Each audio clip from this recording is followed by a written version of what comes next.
Alright, so shall we take a little trip up the road this evening to Mount Ruapehu. G'day, I'm Paul Lyons from paintings.nz. We're going to follow me, or you're going to follow me if you stay tuned in as I paint a watercolour picture. So as they say, without further ado, let's get underway. Or maybe with a little further ado. See what colour I've got on this brush. Don't want to paint a sky colour that's too unrealistic. No, that's alright, that's just a blue. But the brush is a bit hard, so we'll loosen it up a bit in some water, and then we can paint in the sky. So the sky is not a brilliant blue today. The sky is, well, it's a bit this and that really.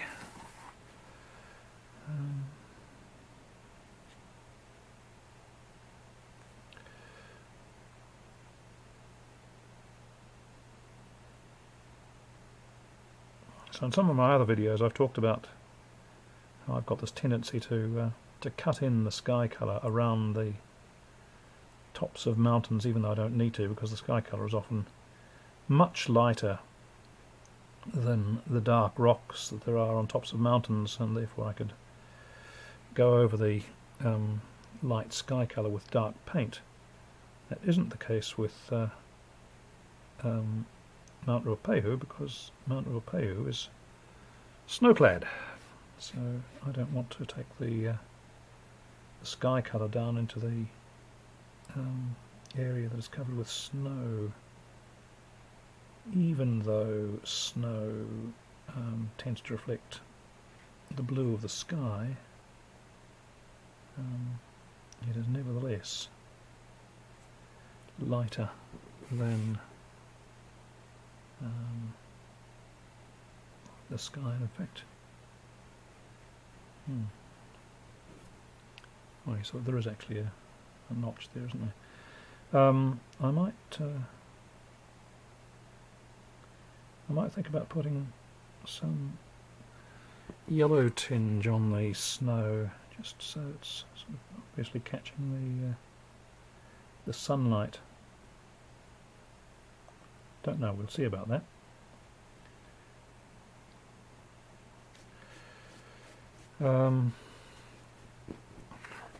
The problem with doing this, cutting in around the tops of the mountains, is what you see there, that you end up with a brush stroke that's obviously different from the rest of the sky. So going in now to try and do something about that, and use gravity to try and even out some of the areas where the pigment is striated one way or another. I suppose this is recycling of a sort, isn't it? Letting the paint run back into the brush. All right, we've still got that rather odd-looking little piece of sky there. Let's just try and pull that out slightly. We've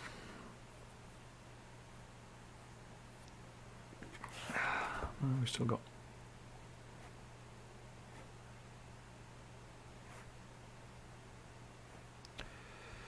differences in the amount of pigment at various places there. That's probably okay. I may or may not end up doing something more to the sky later on to try and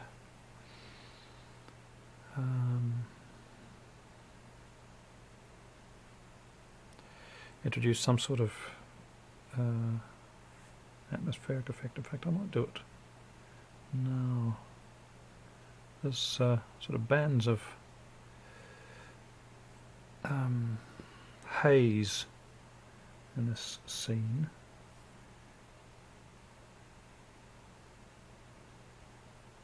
Which is largely blue. So I've got a band of haze coming across there, and I'll continue it at the other side.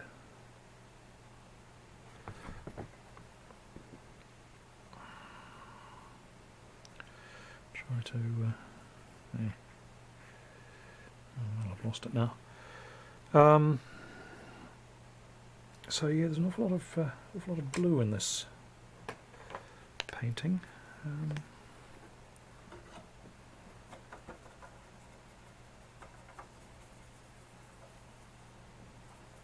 think it must have been late in the afternoon.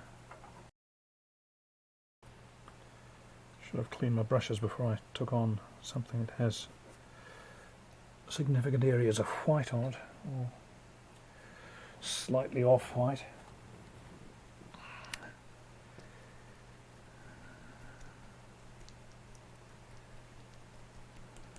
We'll just see if we can convince this brush to adopt a reasonable shape. Squeeze some of the existing pigment out. That feels as though it's going to behave okay. So I think I'll jump down a level to here, which is again a blue colour. And just about everything on the painting is blue, except for maybe some of the areas on the mountain that are catching the light. And there might be something in here, I think, that might be a bit vaguely yellowish. Otherwise, blue all the way. Mind you, down here in the water, looking at the reference photograph, there's some reflections that look as though they've got some other colour in them. But, well, we'll see how it turns out.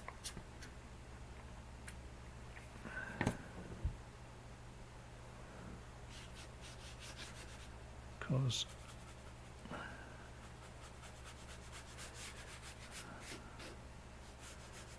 I'm not painting that, he says, pointing at the photograph. I'm painting this. So we'll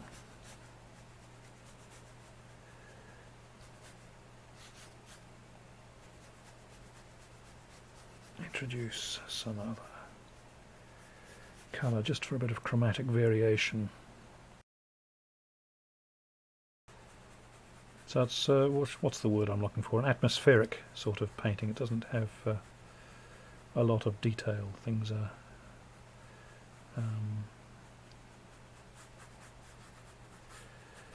fairly cloudy.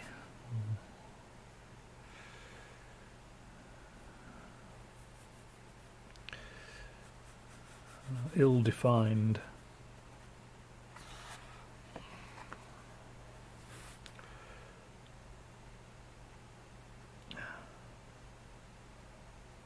Actually, this is an area where I could carry the colour on down if I wanted to, because the next section of the painting is low-lying hills that are very dark indeed.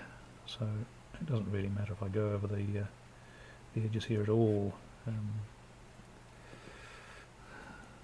The colour that I put in will be over painted by the dark that goes in next. So not taking a great deal of account of the white line that I drew there. Oh, sorry, the pencil line that I drew in there.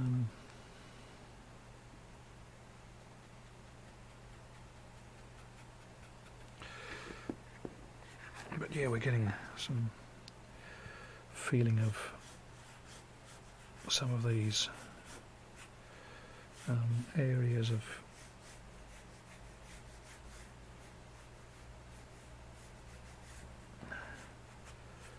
cloud going across the painting. I think I want that, maybe want that to be a bit darker.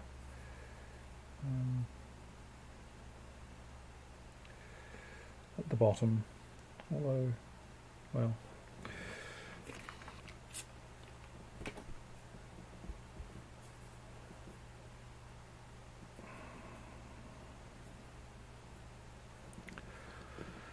as I say, the area underneath is darker, so I probably could have it fairly light just for contrast purposes.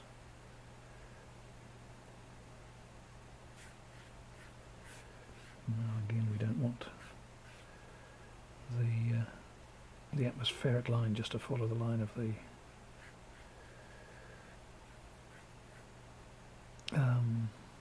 lower hills. Well, of course, clouds do conform to the topology of the area, but I don't want that to go down to follow the line of that hill, so let's put that band of colour across.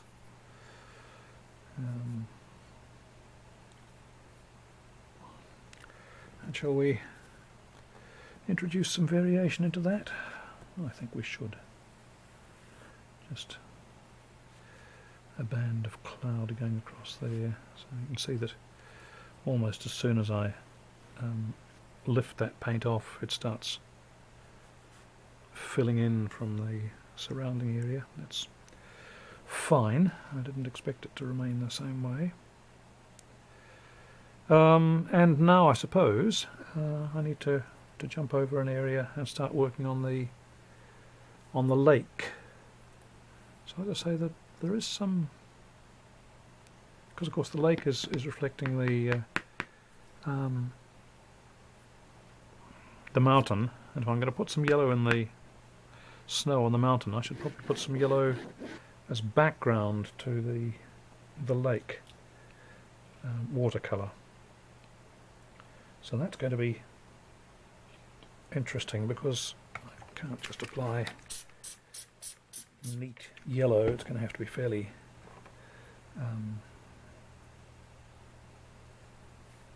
fairly well diluted.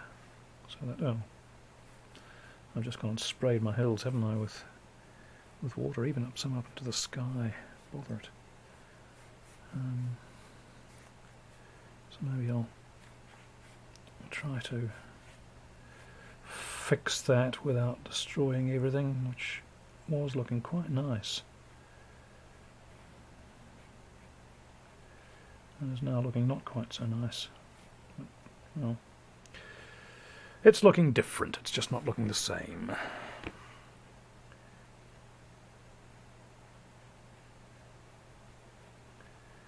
I really must learn to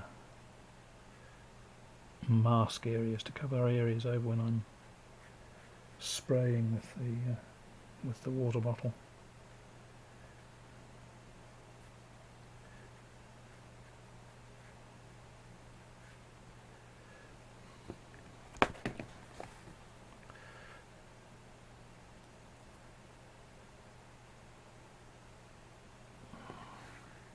Anyway, that'll do.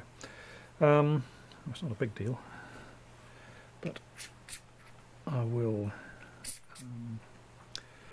apply my diluting spray off the painting at this stage. All right, so I've got too much blue in the brush. I don't really want it to be green that I'm applying. I want that to be yellow, because, as I say,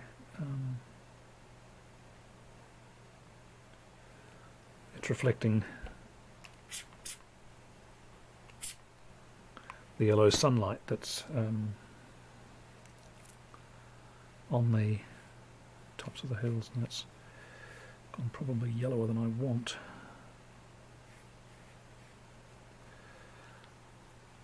So where's my clean brush? It's not very clean, but it'll have to do. Let's just wipe it over.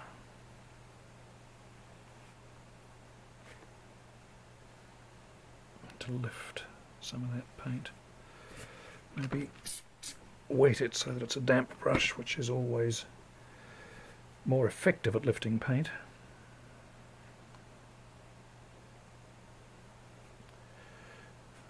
That should do, I think. That's about right. So, having done that, I think we now need to dry off the lake water, because I don't want to paint blue into yellow. I want to paint blue over yellow.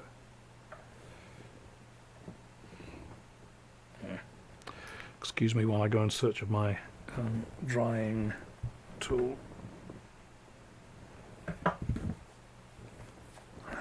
See how well prepared I am.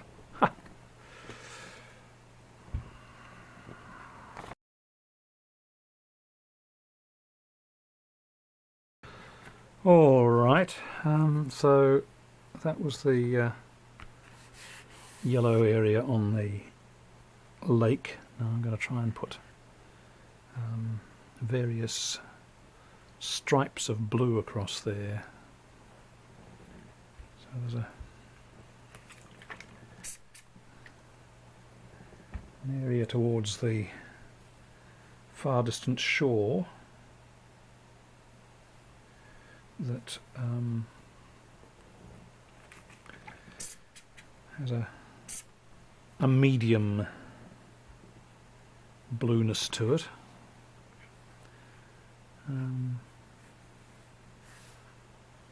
So we'll wet that. I've got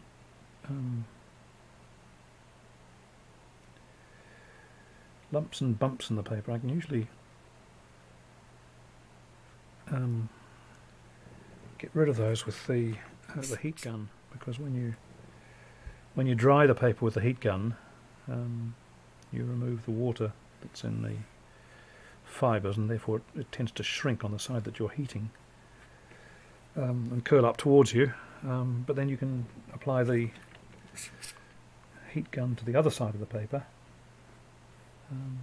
and counteract that curl, which I did, but I seem to have done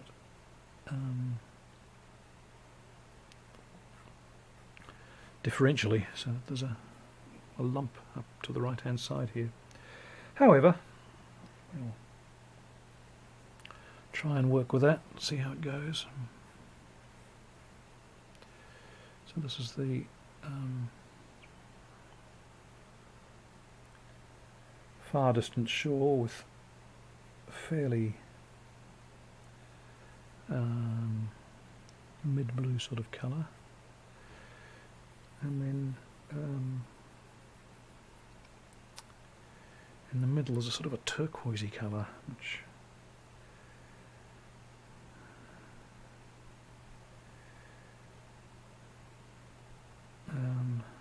it's not going to be that easy to pick up. It's like the colour you get from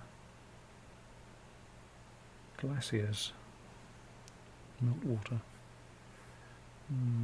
It's darker than I want, but it'll do, I think.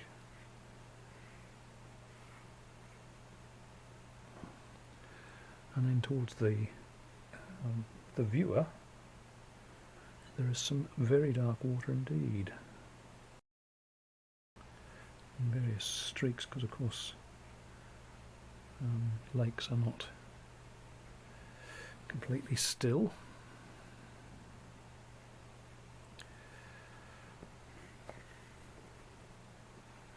Let's try to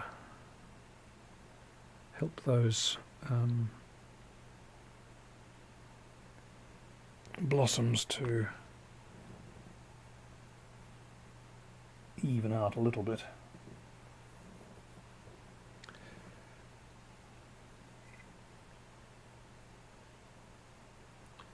As I said, this is very dark water, so I'm going to try to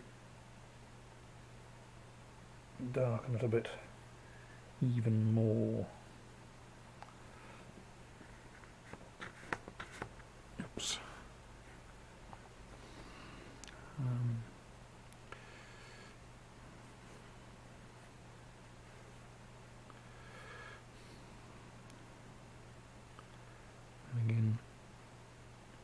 these things don't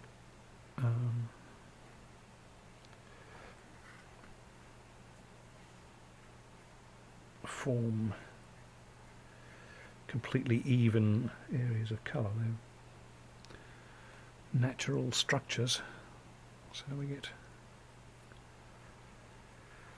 some variation from place to place. And I'll just, as again, let the paint move, hopefully in the direction that I want it to go rather than the direction that it wants to go.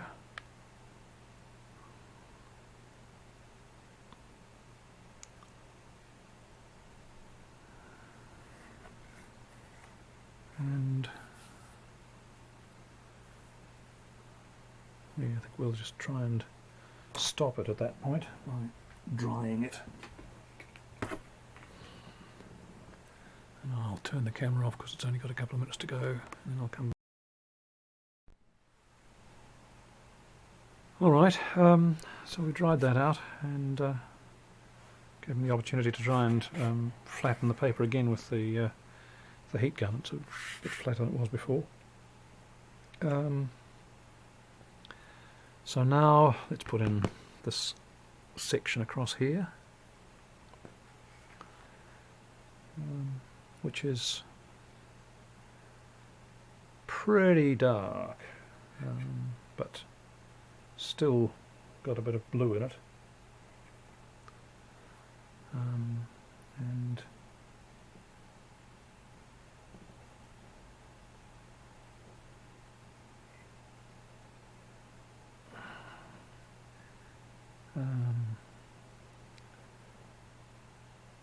depending on how well I can control this, I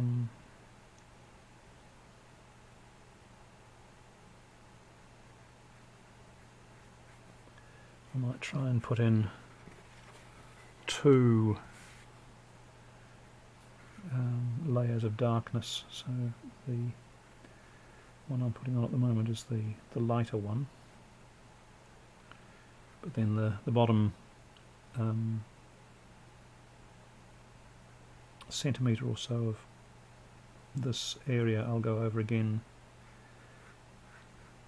as I say, if I can satisfy myself about how dark this is, that it's in the right region of darkness.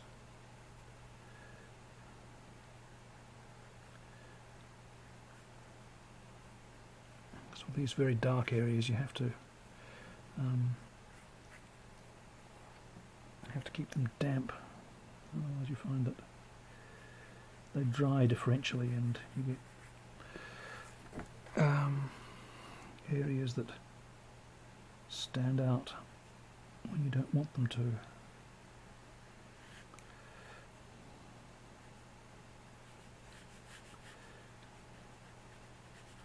So I'm trying to keep a wet edge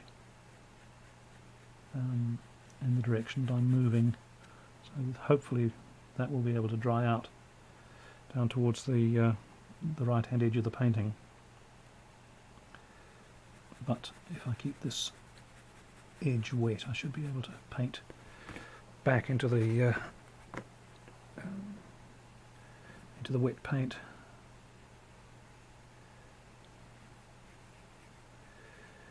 What I have got, see, I've got a variation there which I may have just cleaned up or may have made worse. Who knows?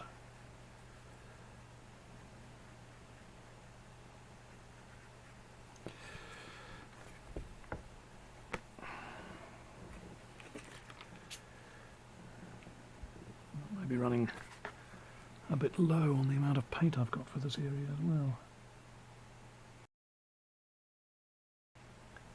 Of course, this is not a true horizon in the sense of a horizon that you get at sea, because the land may be getting closer, but we do want to try and keep the edge of the water fairly fairly horizontal. In fact, why don't I measure that with a standard international measuring device? That. Yeah, it's significantly lower on the left-hand side than it is on the right. It's a bit of a pity. Well, we'll ignore that. I'll say that the end of the lake is not a completely straight line. And you can see how this is drying differentially. I'll try doing the using the heat gun on it and see whether or not it evens out a bit. I hope it does.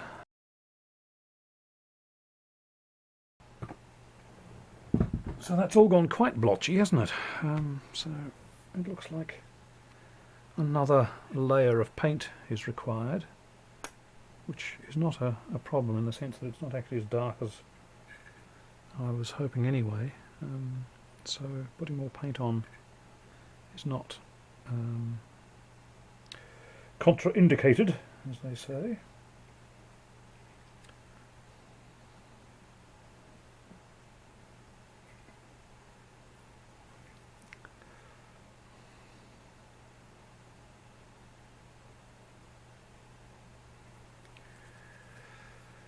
And right, here goes for round 2 of that area. Perhaps I should start at the other end, do you think? Just for giggles.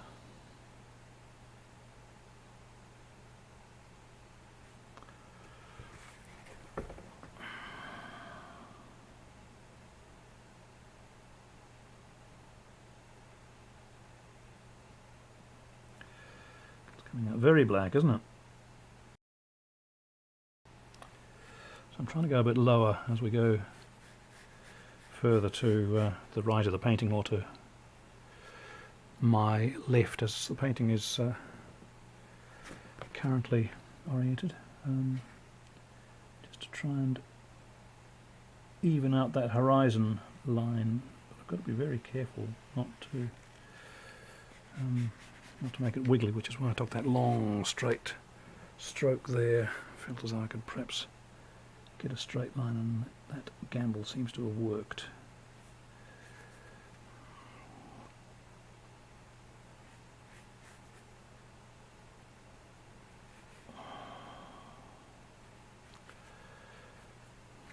All right. So there's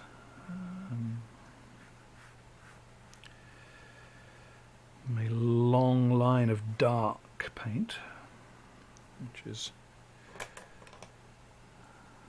well, maybe too dark, I don't know, but that's what it is. As our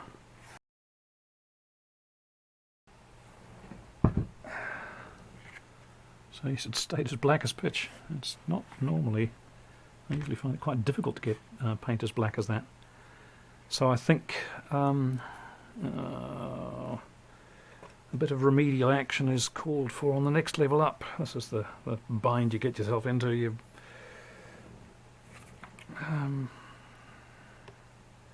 change one side of something and then you have to change the other side, or you change one aspect of a painting and then you have to change another aspect.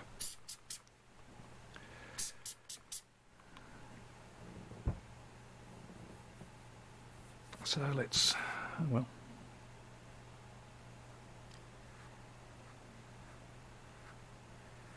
I've already changed this once, haven't I? To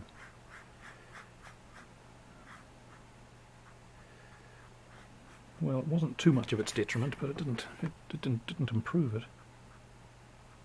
Make it a lot worse.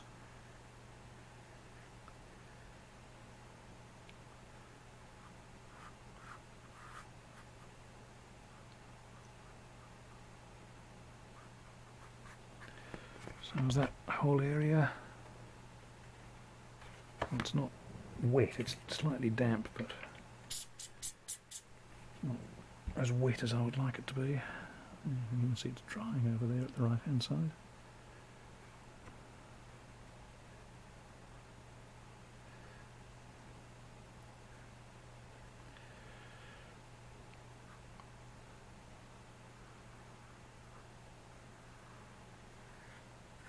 because there was some quite nice, delicate variation going on there. I suspect that we're going to end up with some very indelicate variation. I wonder if I can bluify. Ooh, nearly spilled blue all over the sky. Fortunately, just missed. All right, here goes.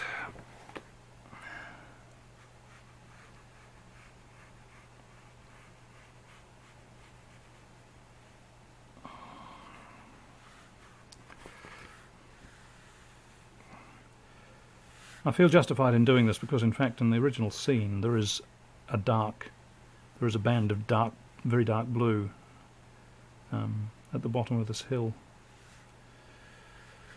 and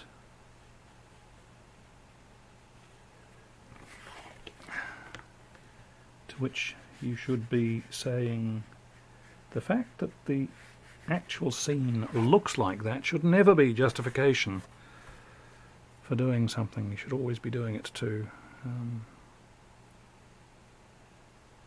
further the appearance of the painting, not trying to copy reality. So that very dark blue, I'm going to have to pull something up from there, I think. I wonder if I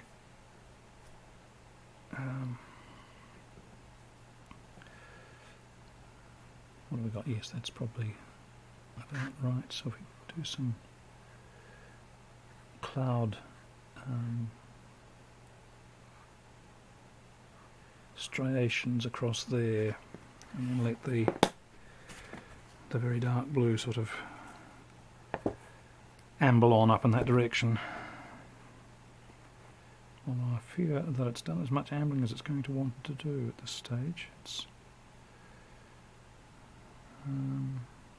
maybe if I turn the painting this way and get rid of some of those, try to get rid of some of those bloom marks.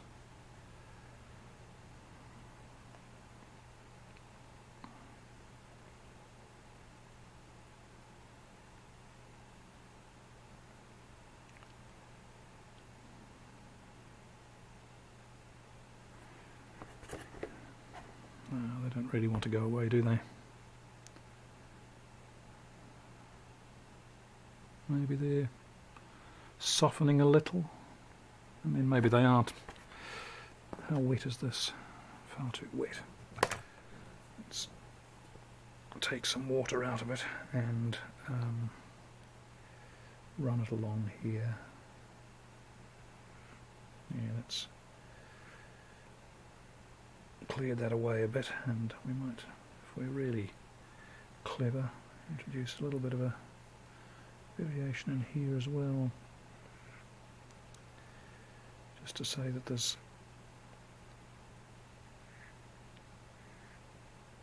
layers of mist going across the bottom of that area.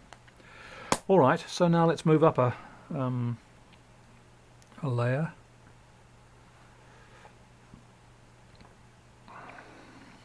Can I use the same colour? Yeah, the brush is fairly needs a bit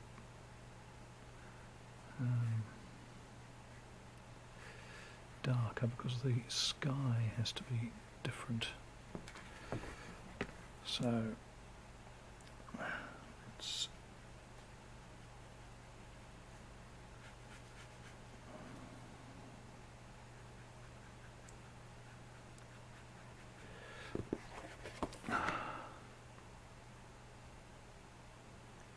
I don't need to worry about blossoms in the sky because the sky is as dry as it needs to be.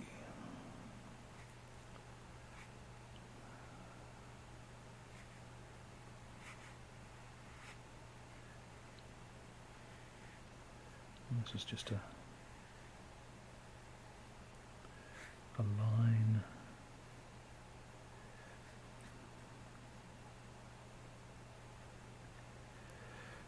across there. Have we got... Yeah, there's actually some more structure in there that I'm showing, I think. So let's do something like that.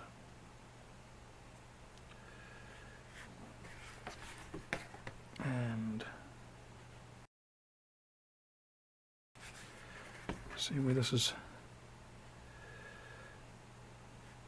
getting differential colouring, where the drying in one area is happening before the paint has even gone down in the other area. Alright. Don't mess around with that too much, because I want to add... Well, actually it's not there, is it? It's up on the next layer up. So we've got... yeah, we'll leave that as it is. And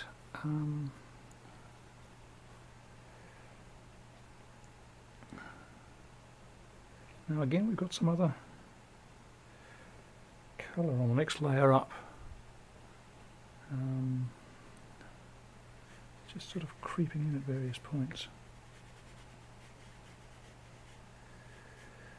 Just a bit of yellow here and there. I'll dry that before I put some blue on it. Hold your hands over your ears.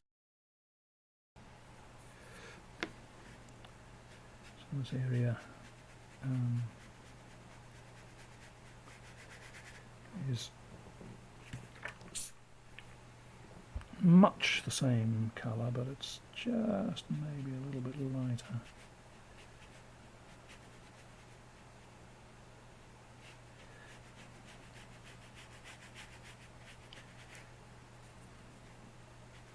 So I'm going to put the blue on over the yellowy green bilious colour that I used.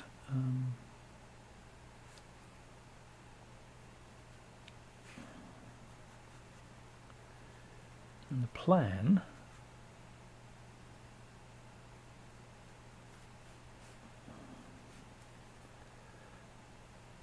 am I a mouse or am I a man? Doesn't really matter, because the best laid plans of mice or men gang after glee. So we'll see, the plan is to just lift off some of the blue over that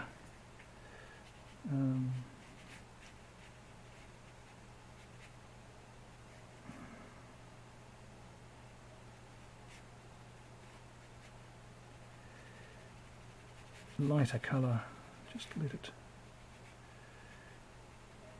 show through. Let's put it on again, take it off again. We've just got a little bit of coloration.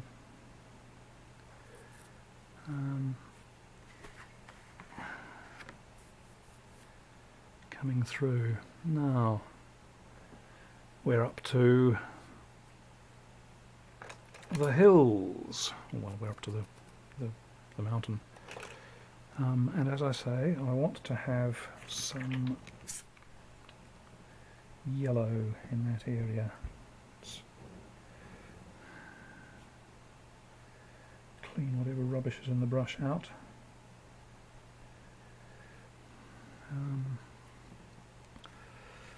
And now there's just a section here that's the lightest colour in the painting, but the rest of it will... this yellow's got blue in it, so it's coming out green, but that's the way things go, isn't it? The only thing that yellow wants to do is to turn green. And we may not see the colour too intensely, I hope. Well, the green colour anyway, has the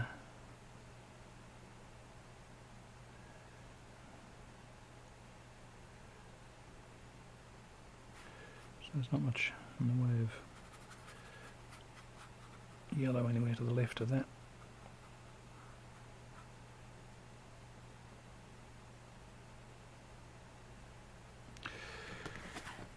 So let's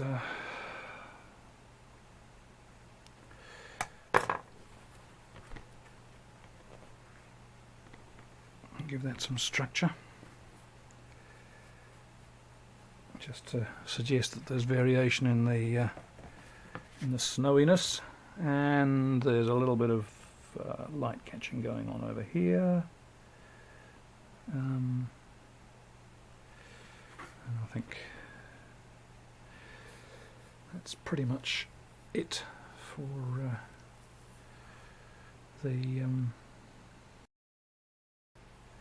that's pretty much it for the very light areas of snow.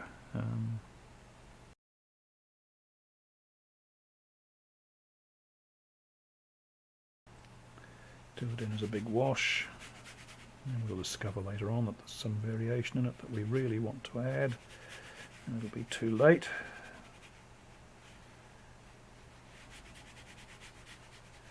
Oh, what a pessimist the man is.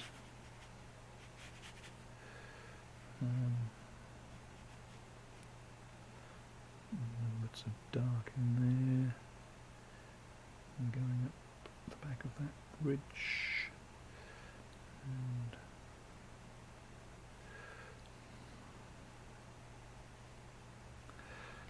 there as well. It's not really dark enough, is it, by comparison with the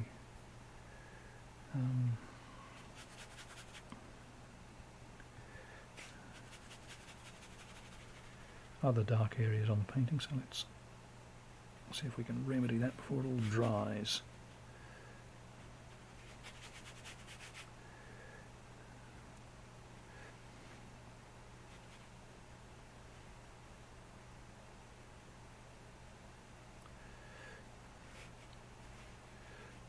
And there's some particularly dark areas up there as well, but we'll deal with those in a minute, I think. Oops. I've just invented another mountain peak there. A few bits of dark rock showing through in various places. And I just realised that there's a ridge there that I haven't shown in any way, but it's kind of late to do that now, so it just wasn't visible that day. Okay, I want this to go right up to the peak, and we'll have some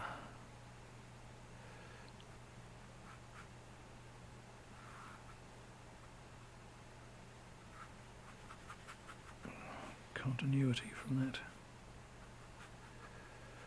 range of hills over there, and then there's some shadow on the back of this.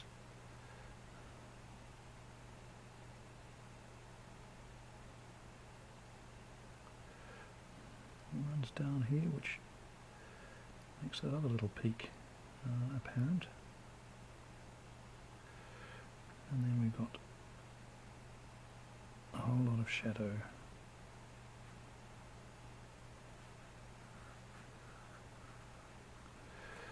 going down there.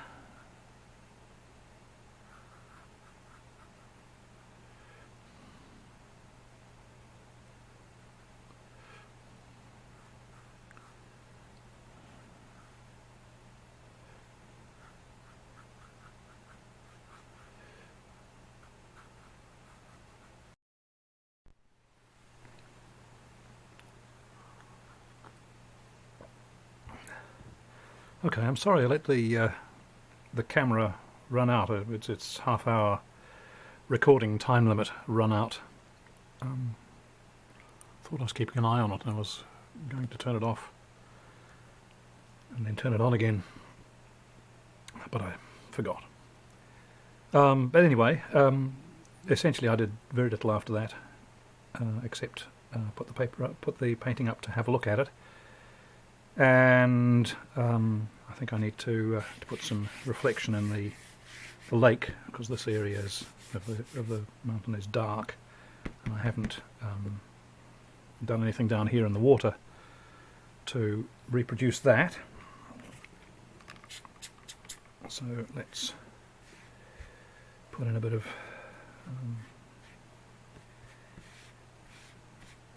dampness to pick up the paint, or to allow the paint to move.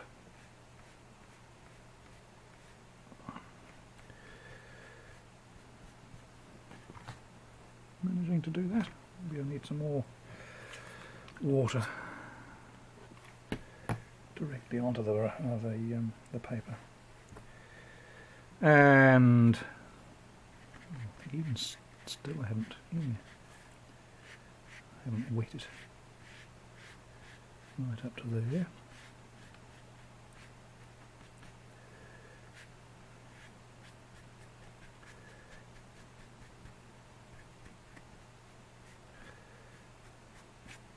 Right, that I think has actually succeeded in wetting the paper, and so we'll just darken it. And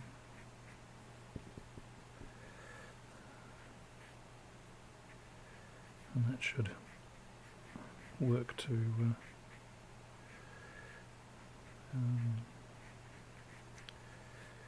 reflect the shadows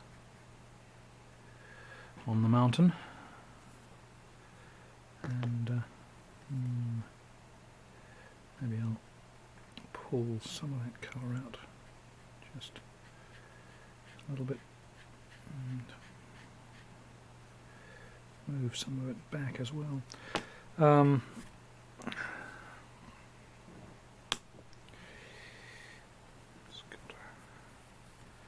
Give it a rather harder edge than I wanted to.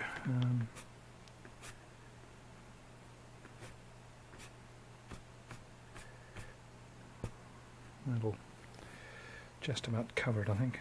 And maybe a little bit more darkness in this section.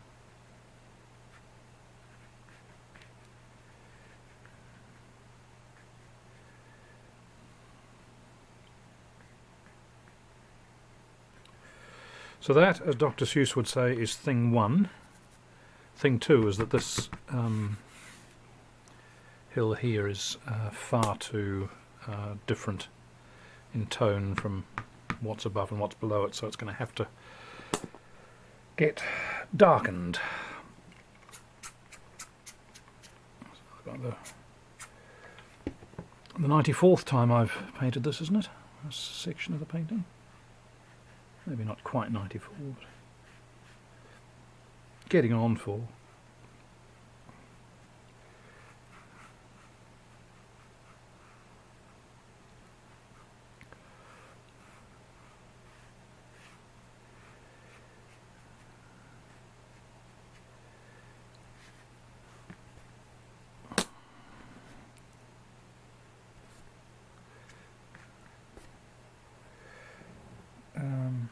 So, again, this is not entirely a blue colour, because it's got some clouds or some mist going across it that are catching the light.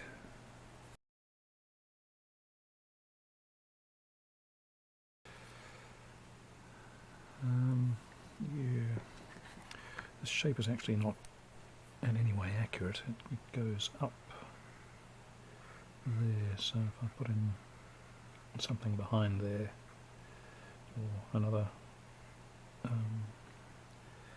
dark colour there, it's going to read as a hill behind this one, I think.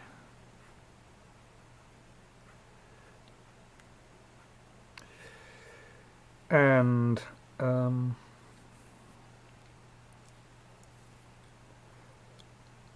another thing I wanted to do was to try and darken this bottom centimetre of the area close to the lake. I don't think I'm going to end up darkening it. What I can try to do, with a certain degree of trepidation, is to lighten the area above it, which I'll try and do by pulling some paint off. This is well, we'll see, won't we, whether it's a dangerous thing to do or not.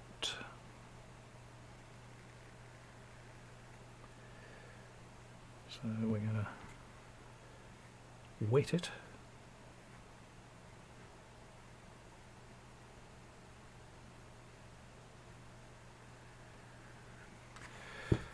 And then take that line of wetting down to close to the water's edge.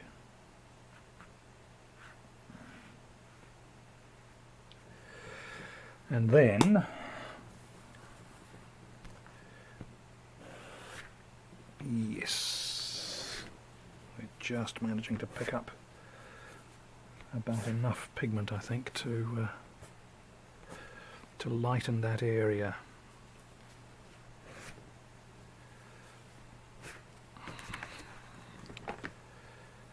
So now we've got a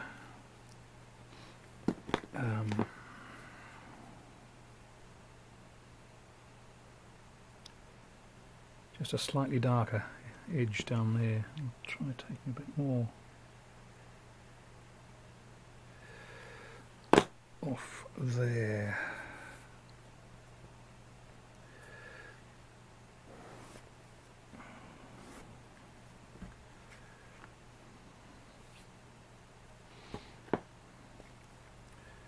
And maybe along here as well.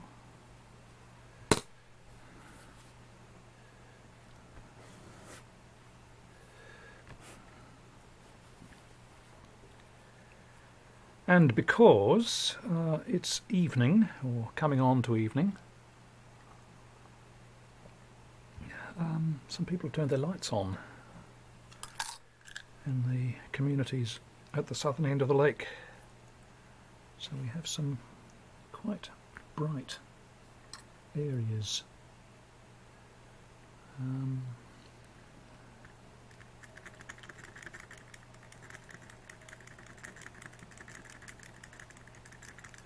Right down by the water's edge.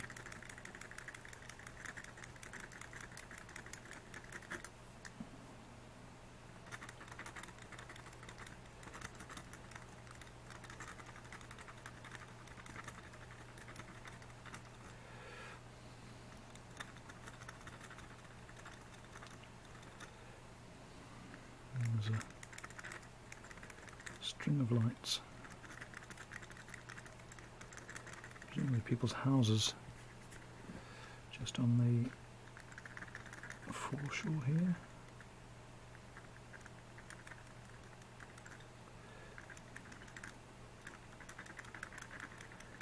And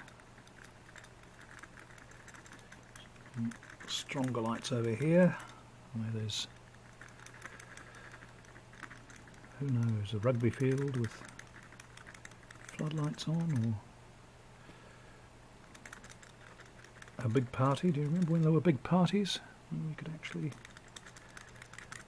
meet each other back in the day?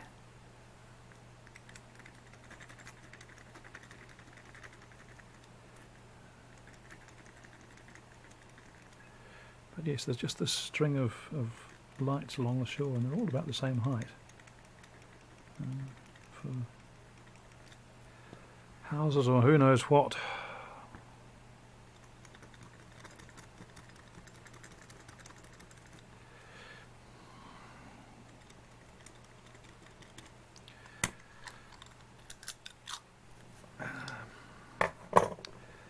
I think we're going to have to add more dark to that as well.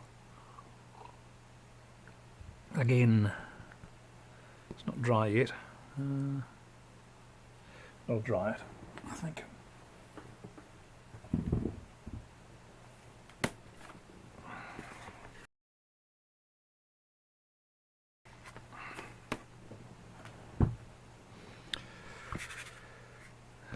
Yep. So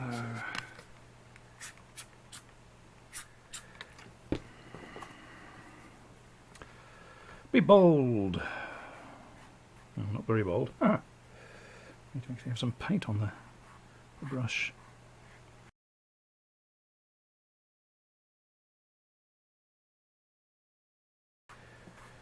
You weren't expecting me to do that, were you? What I want to do is to try and lift a band of mist all the way across. There you go. It worked.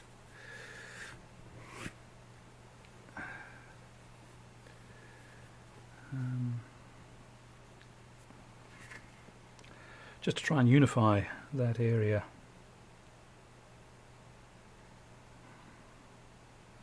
I kind of lost the distinction between these two areas by darkening this, and also I suppose by lightening this a little bit. Do I want to try and... I don't think I want to try and fix that. I'll try drying it and see if there's... or possibly examining it as well. But we'll dry. Well, that hasn't emphasised it quite as much as I wanted it to, but I think it might be dangerous to try and lift out paint above this darker area. You can probably see it more clearly than I can, because the camera seems to emphasise the contrast in things. And I often look up at the monitor and think, oh, there's more variation in that than I can see actually in the painting itself. But kind of feel that we might be best to leave well enough alone. Alright, time for me to stop the camera and look at this painting from the other end of the room. So see you in a minute.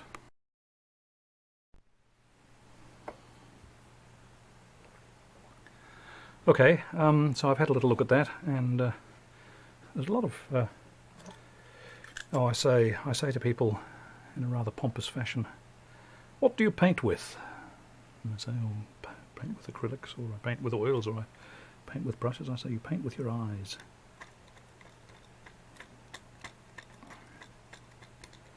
It's all about making something that looks a particular way.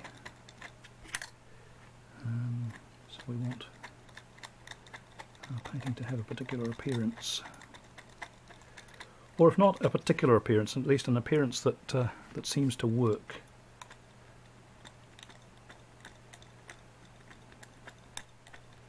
But yeah, you've got to keep looking at the painting and examining it and evaluating it. Remember when I was painting the set for Twelfth Night, it must have been, painting Malvolio's prison cell, which for this particular production was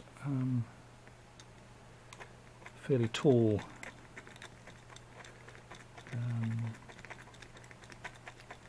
Set of flats on a truck, and I was having to paint the top parts of this truck up a ladder. And I was painting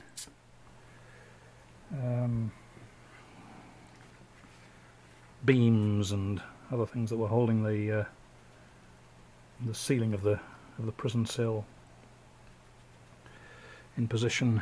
I'd go up the ladder and I'd paint a bit, and I'd come down the ladder and go out into the auditorium and examine it, and then run back onto the stage and up the ladder and make a few adjustments, and then run back into the auditorium, have another look, and then run back up the ladder.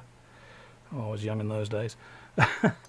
But it was all, you know, let's see what this thing looks like from a distance, rather than I'm right up close and, you know, what I think it looks like is what it actually looks like to the audience. So you don't design a painting to be looked at from arm's length. I mean, I'm not even at arm's length since I'm sitting down, 50 centimeters away from the painting. But people who are looking at it will be looking at it from significantly further away than I am. So I have to see what it looks like from that distance. But I think what it looks like now is finished. So thank you for keeping me company, and we'll catch you next time. Bye-bye.